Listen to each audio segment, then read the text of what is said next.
Alors les voilà enfin les résultats de ces fameux stress tests, un an d'attente, des mois et des mois de travail avec la Banque centrale et au sein des établissements bancaires.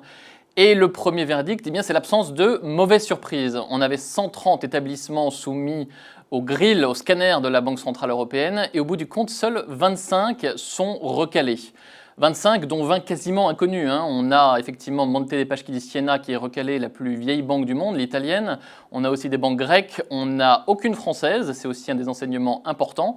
C'est presque décevant. On s'attendait à ce qu'il y ait des noms qui sortent, à ce qu'il y ait des banques sanctionnées.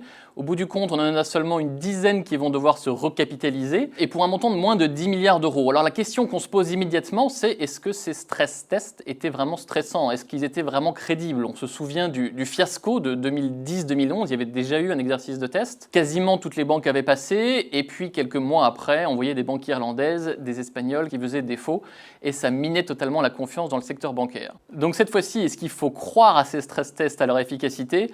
Moi, je crois qu'il y a plusieurs raisons d'y croire. La première raison, c'est que ces stress tests ont été menés avec une très très grande rigueur. Jamais on n'avait été creusé aussi profondément dans le bilan des banques, jamais on n'avait été cherché aussi loin dans la qualité de leurs actifs, jamais on les avait soumis à de tels chocs. On a envisagé 2 années de récession en zone euro, on a envisagé une flambée du chômage, une chute des prix de l'immobilier, des marchés. Donc vraiment, la qualité technique de l'exercice n'est pas contestée. Deuxième raison, et c'est la plus importante, eh bien, c'est que les banques avaient déjà prévu l'exercice, évidemment. Elles savaient qu'elles seraient soumises à une batterie de tests comme ça aussi rude, et donc elles s'étaient préparées, elles avaient préparé leur défense immunitaire. Près de 50 milliards d'euros ont été levés sur les marchés depuis le début de l'année. Je crois qu'on peut dire, sans guerre de contestation, que le secteur bancaire est en bien meilleure forme qu'en 2010 et 2011 et qu'il est en bien meilleure forme qu'au début de l'année.